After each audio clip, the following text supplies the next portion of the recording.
my name is Mike Hurst from Highland Farm, and today I'm going to talk about fall needle drop. The fall needle drop happens to all evergreens, regardless of what kind they are, and usually it's found on the interior part of the tree, such as this right in here. Usually, all evergreens lose about 1/3 of their canopy every year. Most people don't see it because it's happening on the inside part of the tree. But regardless whether it's hemlock or a holly, a cypress or an arborvitae, a spruce or any of the pisceas, they all have this fall needle drop. Usually what happens is, like, again, it does fall on the inside, and sometimes when we dig it up out of the ground, they experience abnormally more fall needle drop than what they would do if they weren't in the ground. This is due because of the stress they have when they get dug up out of the ground. Since the roots have been cut when we dig them, there's not as many roots in the ground to support the foliage up top, so that the plant does not get as much water as it normally does. Therefore, the plant has to get rid of certain parts of the tree, and that's usually the interior parts. You can look at that and say, oh, it's very bad, my tree's turning brown, but it's actually a good response. It's better than having a part of the tree or a branch die off or any, like, all the lower parts dying off. It's much better than that.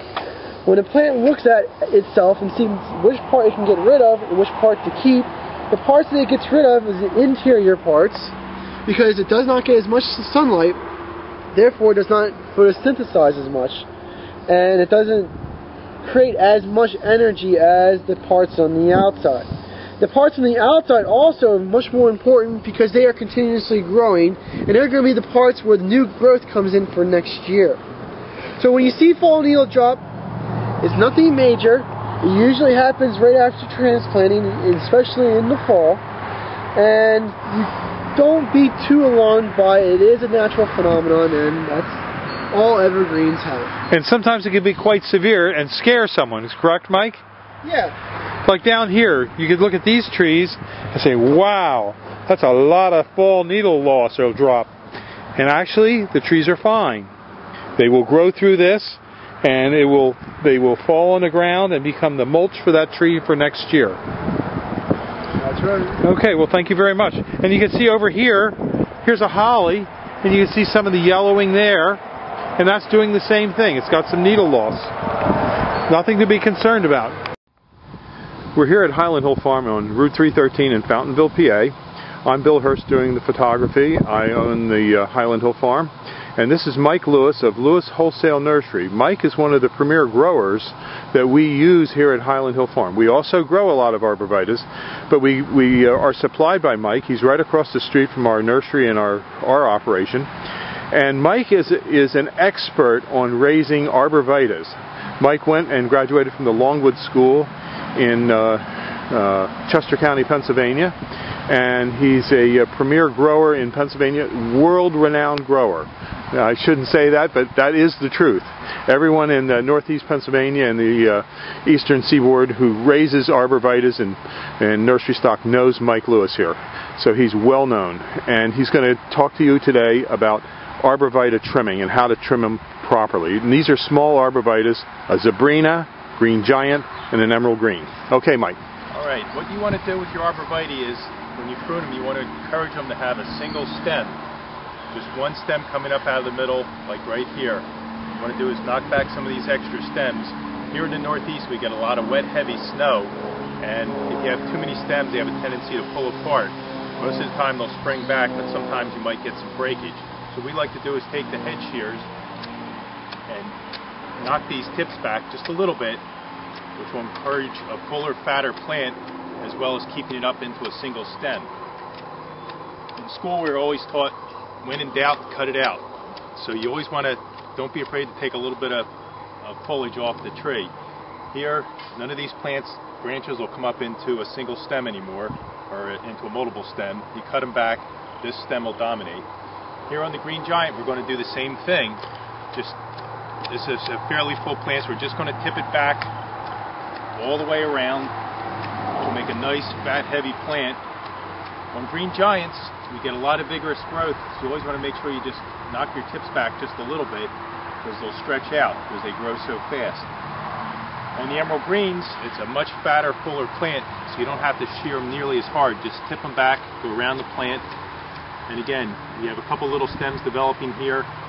Just trim it back, so you just have one stem coming up to the top, and that'll make a nice full plant, which is what you want.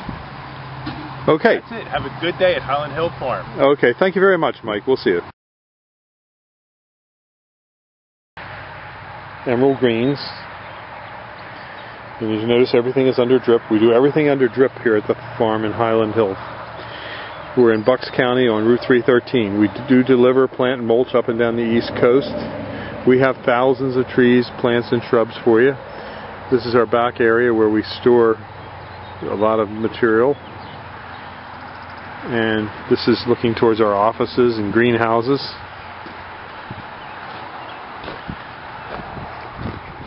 These are Leland cypresses. The emerald green is a great plant for creating a barrier. The problem with the emerald green is it is not deer resistant. It'll grow to 10 to 15 feet with this real beautiful emerald green colored foliage. Give us a call at 215-651-8329 for your tree and shrub needs. Thank you. This is Bill Hurst.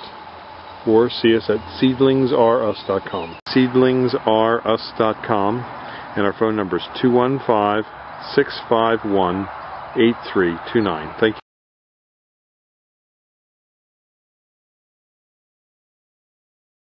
Highland Hill Farm on Route 313 in Fountainville, PA. And we have a lot of other types of hollies for you. For example, that's the green luster holly. And we have more hollies, as well as boxwood, and many other kinds of trees, plants, and shrubs.